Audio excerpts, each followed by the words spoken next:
오늘은 고린도전서 10장 23절에서 33절 말씀을 중심으로 하나님의 영광을 위하여 하라, 이런 내용으로 함께 말씀을 살펴보도록 하겠습니다. 우리가 앞서 고린도전서 강의를 통해서 살펴본 자신을 절제하고 자기의 권리를 다 쓰지 않고 다른 사람을 배려하고 자기의 자유를 남용하지 않고 또 구약시대에 일어났던 여러 가지 사건들의 본을 받아 우리의 교훈으로 삼아서 우리가 나아가야 할 최종 목표가 무엇이냐? 하나님의 영광을 위하는 것입니다. 자, 오늘 우리 본문 아까 읽었던 23절 말씀에 보니까 모든 것이 나를 위해 적법하나 모든 것이 적절하지는 아니하다고 했습니다. 자, 적법한 게 있고 적절한 게 있습니다. 적법하다는 건 뭘 말합니까? 법에 알맞다. 그러니까 합법적이라는 이야기입니다. 자, 모든 일이 합법적이라고 할지라도 그것이 다 적절하지는 않다는 겁니다. 어떤 사람의 행위가 법에 저촉되지 않는 합법적인 것이라고 할지라도 그것이 반드시 그 상황에서 자신과 주변 사람과 교회에 또 하나님 앞에서 적절한 것은 아닐 수도 있다는 겁니다. 자, 예를 들어서 우리 지난 시간에 나왔던 우상에게 바친 제물에 대해서 한번 생각해 봅시다. 구원받은 그리스도인은 우상은 아무것도 아니라고 생각합니다. 그래서 우상의 제물을 먹는다 할지라도 하나님께서 나에게 주신 음식으로 알고 감사히 먹으면 아무런 문제될 게 없습니다. 구원받은 그리스도인에게는 우상의 제물을 먹을 수도 있고 안 먹을 수도 있는 그런 자유가 있습니다. 자기가 정당하게 돈을 주고 고기를 사서 먹으면 합법이죠. 합법적입니다. 그런데 주변에서 누가 그걸 보고 있는 양심이 예민한 사람이 있을 수가 있어요. 그 사람에게는 내가 존경하는 저 성도가 우상에게 바친 고기를 먹는다. 충격받을 수가 있어요. 낙심할 수가 있습니다. 시험에 들 수가 있습니다. 혹은 그 사람에 대해서 실망하고 비난할 수도 있다는 겁니다. 이런 경우에 그의 행동은 합법적입니다. 법에 저촉되지 않습니다. 그러나 적절하지는 않다라고 이야기합니다. 모든 것이 자기에게 합법적이라고 할지라도 모든 것이 세워주는 것은 아니라는 겁니다.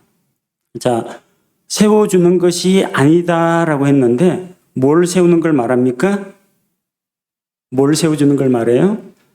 한 사람을 믿음 안에서 세워주느냐? 교회, 그리스도의 몸인 교회를 세워주느냐? 사람들 앞에서 덕을 세우느냐? 세워주는 것이 아닐 수도 있다는 겁니다. 적법한 행동이지만 덕을 세우지 못하는 일들이 종종 있습니다. 교회에 올 때 집안이 부유한 사람은 금부치, 은부치, 보석, 목걸이, 화려한 장신구를 착용할 수가 있습니다. 자기 소유의 장신구를 자기가 사용했다고 해서 그 법에 어긋나는 건 아닙니다. 합법입니다. 그러나 만약에 지나치게 요란하고 화려한 그런 치장으로 인해서 다른 사람이 눈살을 찌푸린다. 돈 자랑하러 왔나? 너무 튄다. 이런 반응이 나오면 그 사람의 행동은 합법적이지만 교회 안에서 덕을 세우지 못하게 된다는 겁니다. 날이 많이 덥죠? 그래서 집에서 입는 것과 같이 이제 편안한 복장으로 예배당에 오시는 분들도 있을 수가 있습니다. 시원하게 이 소매 없는 민소매 옷이라든지 또 혹은 남자들 중에서 정장 바지는 너무 덥다. 반바지를 입고 슬리퍼를 끌고 올 수도 있습니다. 그 사람이 그런 복장으로 온다고 해서 법에 어긋나는 건 아닙니다. 하지만 뭐가 문제가 됩니까?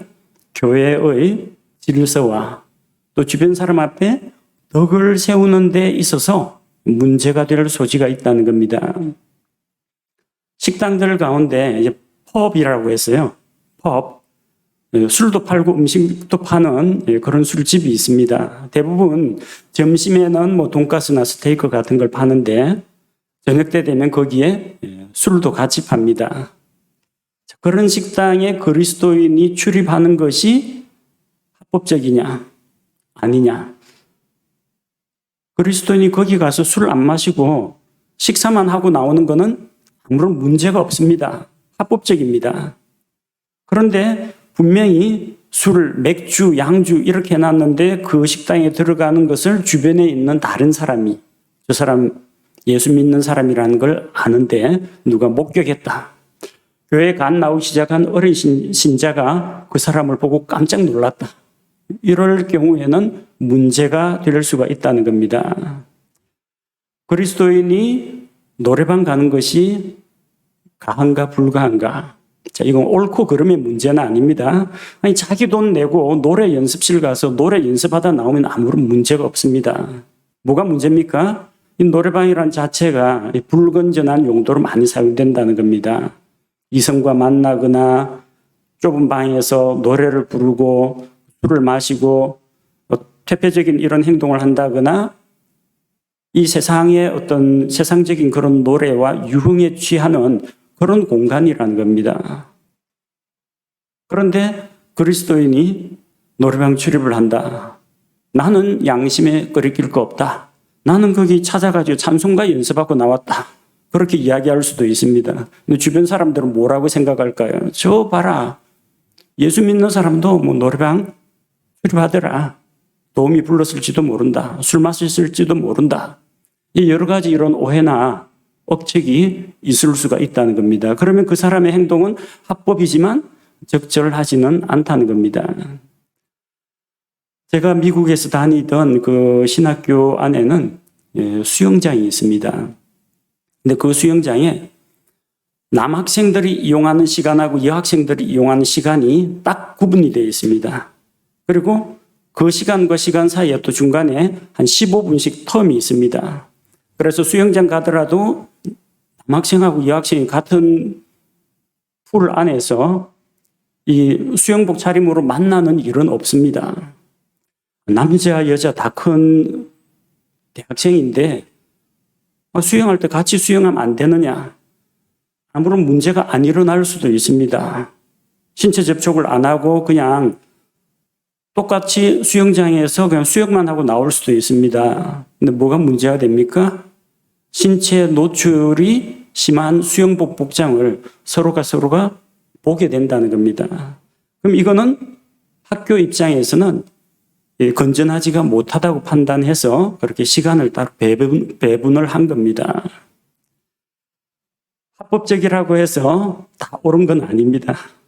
나는 법에 저촉되는 행동은 한 적은 없다. 법에는 저촉 안 되는데 주변 사람들이 불편하게 생각한다. 주변 사람들이 오해를 할 소지가 있다. 주변 사람들이 그에 대해서 비난을 할 우려가 있다. 그런 거면 피하는 것이 좋다는 겁니다. 다시 이제 우상의 제물 문제로 돌아와서 24절에서 28절은 우상의 제물을 먹는 문제에 대해서 다시 한번 점검하고 있습니다. 우리가 생각해야 될 것은 나의 자유, 나의 권리가 아니라 24절에서 뭘 말합니까? 아무도 자기 것을 구하지 말고 각각 다른 사람이 잘 되기를 구하라고 했습니다. 내 자신의 자유와 내 자신의 권리보다는 다른 사람의 양심과 다른 사람의 입장과 또 다른 사람이 주변 사람들의 분위기 이런 것들도 배려를 하라는 이야기입니다. 로마서 15장 2절에도 동일한 말씀이 기록되어 있습니다. 우리 각 사람은 자기 이웃을 기쁘게 하여 그의 유익을 구하고 그를 세워주어야 할지니라. 나 자신의 기쁨을 위해서가 아니라 다른 사람의 기쁨을 위해서, 나 자신의 유익을 위해서가 아니라 다른 사람의 유익을 구하라는 겁니다. 그리고 나의 행동을 통해서 다른 사람을 세워주고 덕을 세워주고 교회를 세워주고 질서를 바로 세우고 이렇게 하는 것이 하나님 보시기에 아름답습니다. 자, 구체적인 이제 사례들이 나옵니다. 25절에 보니까 무엇이든지 고기 시장에서 파는 것은 양심을 위해 아무것도 묻지 말고 먹으라는 겁니다. 양심을 위해 묻지 말고 먹으라고 했습니다. 고기를 주신 분은 하나님이시다. 이것은 하나님께서 창조하신 동물이고 그 짐승의 고기다. 그래서 하나님 주신 음식으로 생각하고 감사히 먹겠다. 그렇게 하면 구태여 이 고기가 어디서 났는지 출처를 물어볼 필요가 없습니다. 왜? 하나님에게서 온 음식이기 때문에. 근데 만약 자기가 파는 사람에게 물어봤습니다.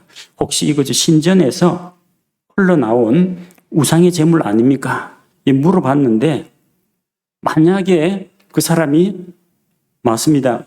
신전에서 나온 아주 양질의 좋은 고기, 좋은 부위를 가져왔습니다. 이러면은 우상의 제물이라는 것을 알게 되는 그 순간 그 사람은 어떻게 했습니까? 마음에 꺼리낌이 생긴다는 겁니다. 꺼리낌이 생기면 어떻게 해야 돼요? 자기 믿음에, 자기 판단에 어긋나는 일을 하면은 자기를 속이는 게 됩니다. 사람이 믿음으로 행하지 않는 것이 다 죄라고 했습니다. 그걸 먹어야 될까, 먹지 말아야 될까? 먹어도 문제는 없습니다. 그러나 만약에 자기 마음속에 어떤 거리낌이 있다면 먹으면 안 됩니다. 안 물어봤으면 괜찮았을 텐데 괜히 물어보는 바람에 몰라도 좋을 것을 들어버렸어요. 그래서 이 고기 안 되겠다.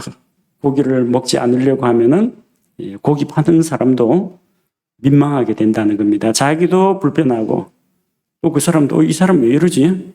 신전에 들어가는 희생물들은 전부 다 흠이 없고 좋은 걸로 가장 좋은 것을 신에게 바치고 또 희생제사 드린다 하면은 우리가 좋은 걸 가지고 왔는데 저 사람은 왜 안 먹지? 괜히 이 사람도 불편해진다는 겁니다. 그런 일이 있을 수 있으니까 차라리 물어보지 말고 누가 구태여 이야기하기 전에는 물어보지 말고 그냥 감사함으로 먹으라는 겁니다. 왜 그렇게 해야 하느냐? 땅과 그 안에 있는 모든 것이 하나님의 것입니다. 주의 것이기 때문입니다. 모든 가축들이나 들짐승들은 다 주께 속한 것들입니다. 시편 24편 1절에 보니까 땅과 거기에 충만한 것이 주의 것이요 세상과 그 안에 거하는 자들도 그러하니 이 세상에 있는 사람은 물론이고 동물과 식물, 그 안에 있는 자연물 모두 하나님께서 창조하신 하나님의 작품이요 하나님의 소유물이라는 겁니다. 하나님께서 만드신 창조물은 선하기 때문에 우리가 감사함으로 먹으면 문제가 될 것이 없습니다. 디모데전서 4장 3절과 4절에 이런 말씀이 기록되어 있습니다. 이들이 혼인을 금하고 음식물을 삼가라고 명령할 터이나 음식물은 하나님께서 창조하사 진리를 믿고 아는 자들이 감사함으로 받게 하셨느니라. 하나님의 모든 창조물은 선하고 감사함으로 받으면 거부할 것이 하나도 없나니. 구약시대의 유대인들은 음식물들에 대한 규례가 여러 가지 복잡한 것들이 있었습니다. 예를 들어서 어떤 짐승과 짐승에게서 난 우유, 젖을 함께 섭취하면 안 됩니다. 그리고 비늘이 있고 지느러미도 갖추어진 생선은 먹을 수가 있는데 만약에 비늘이 없다거나 지느러미가 없다거나 이런 생선은 부정하여 먹으면 안 됐습니다. 그러니까 장어구이 같은 거는 못 먹는다는 거예요. 땅에 사는 짐승들 가운데에서 발굽이 갈라지고 되새김질을 하는 짐승은 정결해서 먹을 수가 있지만 되새김질을 하지 않거나 돼지 같은 돼지고기는 먹으면 안 됩니다. 혹은 발굽이 갈라지지 않았다면은 그런 짐승은 먹을 수가 없었습니다. 여러 가지 복잡한 음식물의 규례가 있었습니다. 그래서 율법에 따라서 정결한 것과 부정한 것을 가려내어서 먹고 먹지 않고 판단했습니다. 신약 시대의 음식물에 대한 규례는 우리가 읽은 바로 디모데전서 4장에 나오는 말씀입니다. 하나님께서 지으신 모든 것이 선하기 때문에 감사함으로 받으면 버릴 것이 없다고 했습니다. 이 세상에는 음식물에 대한 규례를 사람들에게 가르치는 그런 종교들이 있습니다. 그 중에는 불교와 같은 것도 있고 힌두교 같은 것도 있고, 힌두교에서는 소를 신성시하기 때문에 소를 먹으면 안 됩니다. 불교에서는 수행자들은 육식을 해서는 안 됩니다. 채식을 해야 됩니다. 오신채라고 해서 자극적인 향신료를 쓴 음식은 먹을 수가 없습니다. 자, 그러나 우리에게는 그런 것이 없다는 겁니다. 그들이 음식물을 삼가라고 하는데 육식을 하지 말라든지 이것을 먹으라 먹지 말라, 그런 규례가 이방 종교에는 있지만 우리에게는 그런 규례가 없다는 겁니다. 하나님께서 주신 것이니까 감사히 받아 먹으면 됩니다. 자, 27절과 28절에 이어지는 내용, 자기가 만약 믿지 않는 사람에게 초대를 받아서 식사 자리에 가게 되었다. 그럴 때 어떻게 할 것이냐. 자, 27절에 보니까 믿지 않는 자들에게 잔치에 초대를 받아 가거든 차려진 것은 그냥 먹으라는 겁니다. 묻지 말고 먹으라고 했습니다. 괜히 물어봐가지고 우상의 제물이라는 것을 듣고 나면은 음식을 먹기가 꺼려집니다. 대접하는 주인 입장에서는 어떻습니까? 조금 전까지만 해도 분위기가 괜찮았는데 갑자기 숟가락 딱 내려놓고 포크 내려놓고 딱 안 먹으면 분위기가 가라앉습니다. 우리가 뭐 잘못했나? 왜 갑자기 우리가 만든 음식을 안 드시느냐? 주인 입장에서는 손님이 그런 행동을 보이면 기분이 언짢아지고 또 당황스럽습니다. 그러니까 묻지 말고 그냥 먹으면 됩니다. 괜히 물어봐가지고 우상의 제물이라는 걸 알게 되면은 상을 받은 사람도 이게 당황스럽고 무안하고, 음식을 대접하는 사람도 좋은 고기 사왔는데 이 사람이 싫은 기색을 보이면은 그거 역시 민망하다는 겁니다. 자, 그래서 아무 말 안 하거든 묻지 말고 그냥 먹으라는 겁니다. 근데 또 누가 일러주는 사람이 있어요.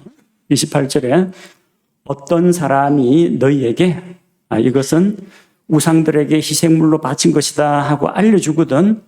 만약에 알려주면은 그리스도인은 그 알려준 사람의 양심을 위해서 그것을 먹지 말라는 겁니다. 먹어도 법적으로 문제가 되지는 않습니다. 합법입니다. 적법합니다. 그러나 그 사람이 왜요? 저 우상의 제물이니까 조심하세요. 누가 귀뜸을 해줬다면 그거 알려준 사람의 입장을 생각하라는 겁니다. 왜 알려줬겠어요? 이분은 그리스도인인데 혹시나 모르고 우상의 제물을 덜컥 먹게 되지 않을까 걱정이 돼가지고 미리 귀뜸을 해준 겁니다. 조심하라고 경고를 준 겁니다. 그런데 우상의 제물이라는 것을 알고도 먹게 되면 어떻게 됩니까? 그 사람의 경고를 무시한 것이 됩니다. 이 사람이 믿는 사람이건 안 믿는 사람이건 그 경고를 줬다는 건 뭘 말합니까? 그리스도인, 내가 아는 그리스도인은 우상을 멀리하더라. 신전에서 나온 고기는 안 먹는 게 그리스도인 아닌가? 기독교인은 제사 음식이나 굿집에서 나온 굿떡은 안 먹더라.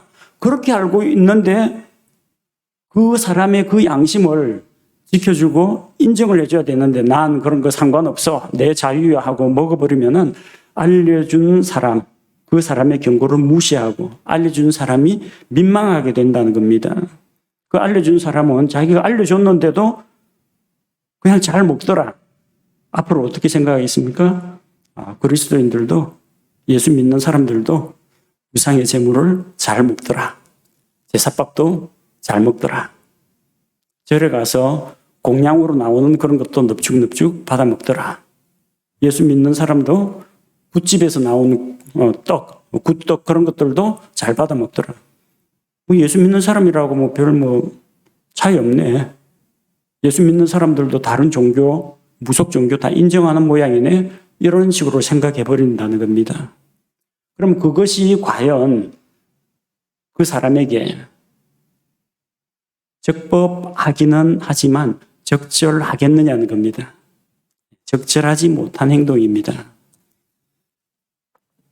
땅과 거기에 충만한 것은 주의 것입니다. 사람들이 이 무지하여 창조주 하나님을 몰라보고 하나님께서 주신 것을 엉뚱한 우상에게 갖다 바쳤을 뿐이지 원래 땅과 그 안에 있는 모든 것들은 소유주는 하나님이시라는 겁니다. 자, 그래서 29절에 보니까 양심의 문제가 나옵니다.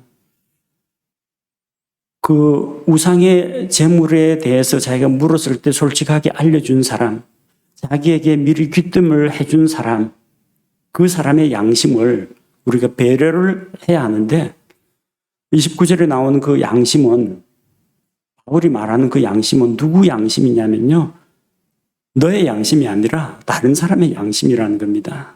너 우상의 재물을 먹고도 양심에 거리끼지 않을 자신 있니? 이런 문맥이 아니라 너가 지금 우상의 재물을 먹는다면 너에게 그것을 대접한 사람이나 너에게 그것이 우상의 재물이라고 알려준 사람의 양심은 어떻게 되느냐는 겁니다. 바울이 말하는 양심은 고기를 먹는 성도들의 양심을 염려하는 것이 아니라 우상에게 바친 고기를 파는 사람의 양심, 그 고기로 만든 음식을 대접하는 사람의 양심, 집에 초대해갖고 음식 대접하는 사람의 양심, 그것이 우상의 재물이라고 알려준 사람의 양심을 생각하라는 이야기입니다. 이 말은 우리에게는 자유와 권리가 있지만 그 자유와 권리를 남용하지 말고 다른 사람을 배려하는데 사용하라는 겁니다. 우리는 우리의 행동으로 인해서 다른 사람의 연약한 양심, 예민한 양심이 상처를 입지 않도록 주의할 필요가 있습니다. 우리는 그리스도 안에서 자유인입니다. 하나님 안에서 자유를 누리고 있고 율법으로부터도 자유합니다. 우리의 자유는 다른 사람의 양심으로 인해서 판단을 받거나 제재를 받지 않습니다. 29절에 나온 말씀처럼 어찌하여 내 자유가 다른 사람의 양심으로 말미암아 판단을 받으려. 다른 사람 때문에 내 자유를 억압받지 않을 수 있다는 겁니다. 하지만 우리는 다른 사람 때문에 내 자유를 나 스스로 제한하고 내 권리를 스스로 다 쓰지 않는 그런 사람이 되어야 한다는 겁니다. 30절 말씀해 보니까 만일 내가 은혜로 참여할진대 어찌하여 내가 감사드리는 것으로 인해 비방을 받으려. 우리가 하나님의 은혜로 참여한다면 우리가 감사드리는 것으로 인해 비방을 받을 필요가 없습니다. 이게 무슨 말입니까? 하나님께서 나에게 은혜로 주신 음식이라는 걸 생각하고 내가 감사함으로 그 음식을 먹으면은 이것은 비방받을 일이 아니라는 겁니다. 나한테는 아무런 문제가 없다는 겁니다. 나한테 아무 문제가 없으니까 다 된 거냐? 아닙니다. 나 말고 주변 사람과 교회를 생각하라는 겁니다. 31절에 그런즉 너희가 먹든지 마시든지 무엇을 하든지 모든 일을 하나님의 영광을 위하여 하라고 했습니다. 우리의 관심사가 어디에 있어야 합니까? 하나님의 영광을 위해 여기에 맞춰져야 한다는 겁니다. 이것은 나에게 적법한가 아닌가 이런 수준으로 살아가는 사람이 있습니다. 이걸 기준으로 삼다 보면 어떻게 됩니까? 법만 안 어기면 된다라는 겁니다. 법만 안 어기면 된다. 법을 철두철미하게 지키는 사람이 있습니다. 딱 보니까 자기가 운전을 하고 있는데 파란불입니다. 가도 되네. 갑니다. 만약에 여러분이 원숭이에게 운전을 가르치고 색깔에 대해서 반응하도록 가르치면요. 원숭이가 운전대 잡고 녹색불이네. 차량은 직진해도 되는구나. 그냥 갑니다. 횡단보도에 사람이 비틀비틀하면서 혹은 서둘러서 신호 바뀐 줄도 모르고 가고 있는데도 나는 적법하다. 파란불인데 내가 주행했다. 아무 문제될 게 없다. 이런 기계적으로 살아가게 됩니다. 그리스도인들 중에 가끔 이런 질문하는 사람이 있습니다. 목사님, 제가 뭐 잘못했습니까? 이게 죄입니까? 죄는 아닌데요. 죄 아니면 어떡할까요? 죄 아니면 해도 된다는 이야기예요. 그러니까 이 사람이 사는 수준은 죄냐 아니냐, 적법하냐 적법하지 않느냐. 그러면 어떻게 사느냐면요, 딱 죄인 거, 죄 아닌 거, 그 경계선에서 살아갑니다. 간신히 죄 안 짓는 그런 수준으로. 이 자동차 도로가 있으면요, 거기에 그 경계턱이 있습니다. 차량이 인도로 돌진하지 못하도록. 옛날에는 금을 껐는데 그거 가지고 잘 안 되니까 요즘 뭐 유모차도 있고 뭐 애들도 다니고 하니까 블럭을 쌓아가지고 칸막이를 해놨어요. 그 왼쪽에는 또 인도가 있습니다. 사람들이 걸어갈 수가 있습니다. 근데 애들 가운데요, 꼭 차도하고 인도 사이에 그 경계턱 사이에서 아슬아슬하게 중심 잡으면서 거기 가는 애가 있어요. 그러다 다친다. 차도 떨어진다. 안 떨어졌잖아요. 여기는 차 못 오잖아요. 그 경계에서만 살아요. 넓은 인도가 있는데, 안전한 인도가 있는데 안전하게 좀 더 안쪽으로 들어오면 되는데 아슬아슬. 그러다 잘못하면 바깥으로 떨어집니다. 적법한가 적법하지 아닌가, 죄인가 죄 아닌가, 이런 기준으로 살다 보면요, 넉넉하게 죄를 이기고 승리하고 베풀고 선을 행하고 열매 맺는 삶을 살아야 되는데, 수준이 죄 간신히 안 짓는 지을락 말락하는 그 수준으로 살아가게 된다는 겁니다. 이런 기준은 적법하다고 할지라도 영적으로 성장한 그리스도인에게는 이런 기준이 이런 기준에 따라 사는 것이 이제 옳지가 않습니다. 조금 더 수준 높은 삶을 살아야 합니다. 이것을 행함에 있어서 내가 양심에 걸리는가 걸리지 않는가, 법이 아니라 도덕과 양심입니다. 내 양심에 걸릴 것이 없다. 가끔 전도하다 보면 이런 분들 만납니다. 나는 지금까지 살아오면서 양심에 어긋나는 일은 한 번도 한 적이 없다. 그렇게 자랑하는 사람들이 있습니다.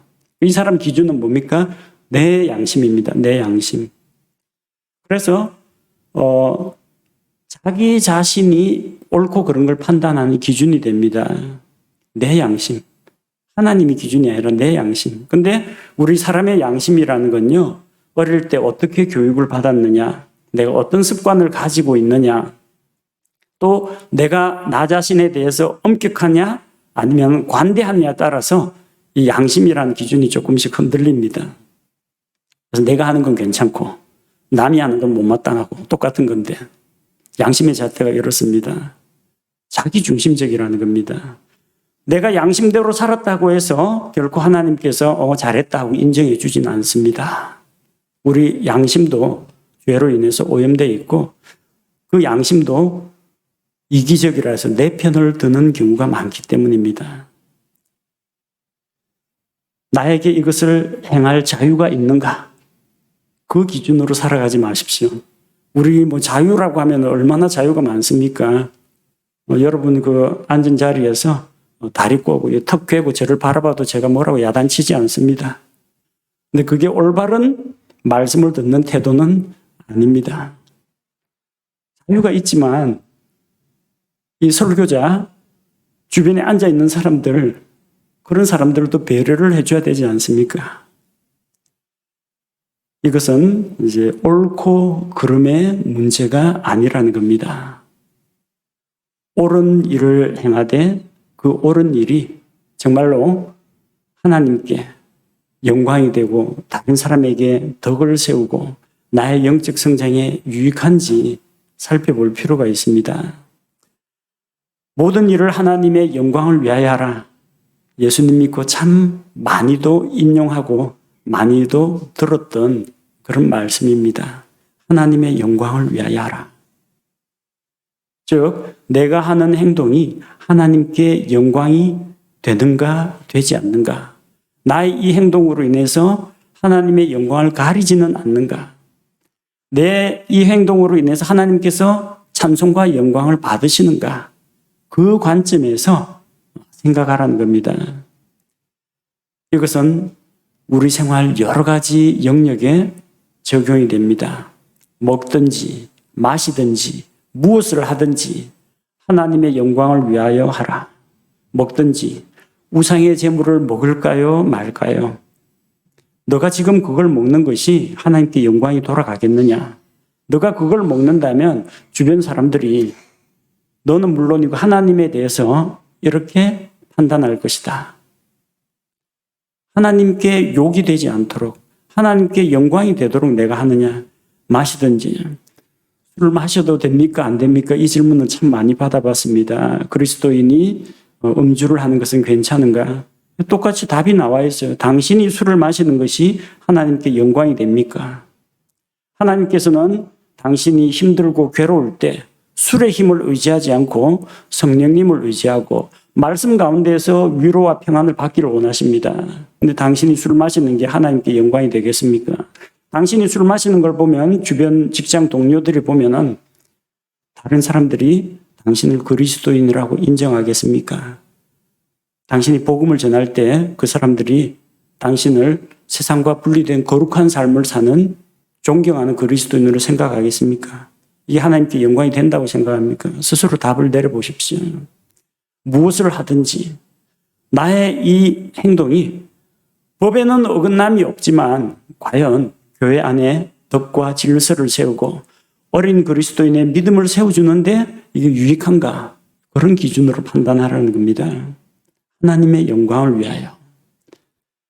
또 다른 기준이 있죠. 32절 말씀에 나오는 것처럼 유대인들에게나 이방인들에게나 하나님의 교회나 어떤 실족거리도 주지 말라고 했습니다. 성경에는 세 부류의 사람들이 나옵니다. 유대인들이 있습니다. 유대인들은 아브라함의 자손 유대인들, 이스라엘 사람들을 이야기합니다. 이방인들은 하나님의 백성 유대인들을 제외한 나머지 사람들을 이야기합니다. 그리고 하나님의 교회는 유대인이건 이방인이건 간에 예수 그리스도를 믿고 구원받은 성도들을 이야기합니다. 크게 나누면 믿고 구원받은 자와 아직 구원받지 못한 자가 있습니다. 그런데 구원받지 못한 자들 가운데는 유대인이 있고 이방인들이 있습니다. 왜 이렇게 나눠두었습니까? 하나님께서 유대인들을 특별하게 다루시고 또 그들에게 특별한 사명을 맡기셨기 때문입니다. 나중에 환란기가 찾아와도 하나님께서 유대인들을 다루시고 이방인들을 다루시는 그 방식이 각기 차이가 있습니다. 그래서 이 세 부류의 사람들, 유대인들, 이방인들, 하나님의 교회, 이게 말하자면 이 세상에 있는 모든 사람들을 가리킨다 보시면 됩니다. 실족거리를 주지 말라. 너로 인해서 시험에 들거나 너의 말과 행동으로 인해서 마음속에 쓴뿌리를 갖게 된다거나 너로 인해서 실망하고 신앙생활에 회의를 느끼고 주저앉는 사람이 없도록 실족거리를 주지 말라고 했습니다. 부정적인 측면에서 실족거리를 주지 말라. 그리고 33절에 긍정적인 차원에서 곧 많은 사람이 구원을 받도록 내가 내 자신의 유익을 구하지 아니하고 그들의 유익을 구하면서 모든 일에서 모든 사람을 기쁘게 하는 것 같이 하라. 32절은 다른 사람에게 실족거리를 주지 말라. 너로 인해서 실족하는 사람이 없게 하라는 것이고 33절은 모든 일에서 모든 사람을 기쁘게 하라. 나의 기쁨이 아니라 다른 사람의 기쁨입니다. 자신의 유익이 아니라 다른 사람들의 유익을 구하라는 겁니다. 왜 그렇게 해야 됩니까? 내 마음대로 할 자유가 있는데 나는 그럴 권리가 있는데 왜 그래야 됩니까? 많은 사람이 구원을 받도록. 바울은 자기 권리를 쓸 수가 있습니다. 사역자의 권리를 주장할 수가 있습니다. 교회의 지원을 요구할 수가 있습니다.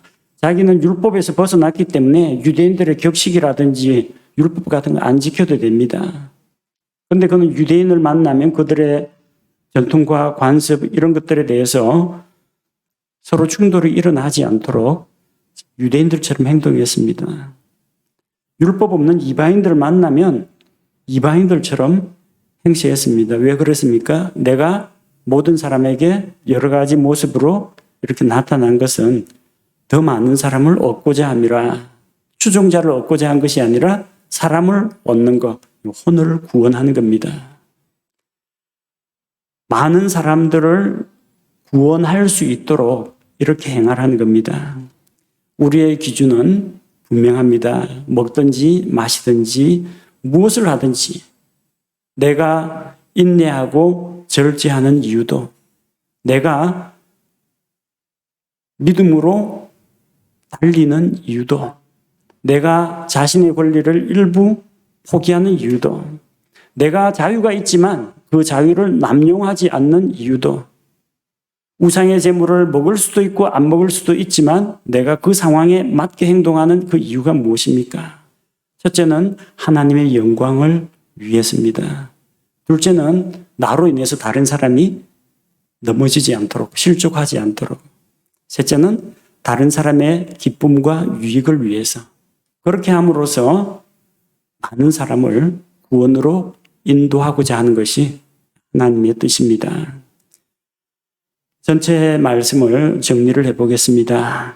우리가 자신의 자유를 합법적으로 사용한다고 해도, 그게 적법하다고 해도 그 모든 것이 다 적절하거나 적합하지는 않을 수가 있습니다. 나의 자유로 인해서 누군가가 양심에 상처를 입거나 걸려 넘어질 수가 있습니다. 우리가 형제 앞에 걸림돌을 둔다면, 형제가 나로 인해서 실족하게 한다면 결코 하나님께 영광이 되지가 않습니다. 내가 아니라 다른 사람들을 먼저 생각하는 성숙한 그리스도인이 되어야 됩니다. 나의 자유, 나의 양심, 나의 권리, 나의 기쁨, 나의 유익을 생각하지 말고 다른 사람들을 먼저 생각하고 배려하는 자세가 필요합니다.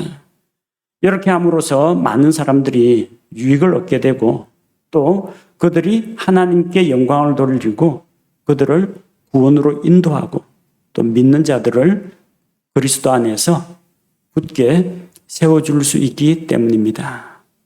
함께 기도하겠습니다. 하나님 아버지, 오늘 고린도전서 말씀을 통해서 우리가 이 세상 삶을 살아가는 동안 하나님의 자녀로서 어떠한 기준을 가지고 살아야 하는지 살펴보았습니다. 우리에게는 자유가 있고 또 권리가 있고 또 우리에게는 자기 스스로 세운 기준과 자기의 양심이 있지만 이런 것들로 인하여 만약에 다른 사람이 상처를 받거나 낙심한다거나 실족하게 된다거나 또 다른 사람에게 불편을 끼치게 된다면 이것은 적절하지 못하다는 것을 배웠습니다. 우리가 하는 행동들, 우리의 말들이 법에 어긋나지 않는다고 할지라도 그 사람과 그 상황에 적합하지 않을 수도 있다는 것을 먼저 생각하고 말하기 전에, 행동하기 전에 우리 자신을 돌아보게 하옵소서. 우상의 제물을 먹느냐 마느냐의 문제나 그리스도인이 무엇을 마시는지 마시는 것에 대한 문제나 우리가 어떠한 행동을 할 때 그 기준이 우리 자신이 아니라 하나님을 기준으로 삼게 하옵소서. 하나님께 영광이 되는지 먼저 생각해보고 만약 하나님의 영광을 가리는 것이라면 우리가 스스로 자신의 자유와 권리를 포기하기를 원합니다. 또한 나의 행동이 다른 사람을 넘어지게 하거나 실족하게 하고 낙심하게 하는 그런 일이 없는지 우리 자신을 돌아보게 하옵소서. 또한 나의 기쁨과 나의 유익을 추구하기보다도 다른 사람을 유익하게 하고 다른 사람에게 기쁨을 주고 다른 사람의 양심을 먼저 생각하는 성숙한 그리스도인이 되게 하여 주옵소서. 그리하여 하나님께는 영광이 되고 교회 안에서는 덕을 세우고 또 믿지 않는 자들에게는 그들을 복음의 말씀을 통해 구원으로 인도하는 그런 일들이 일어날 수 있도록 우리를 사용하여 주옵소서. 예수님의 이름으로 기도합니다. 아멘.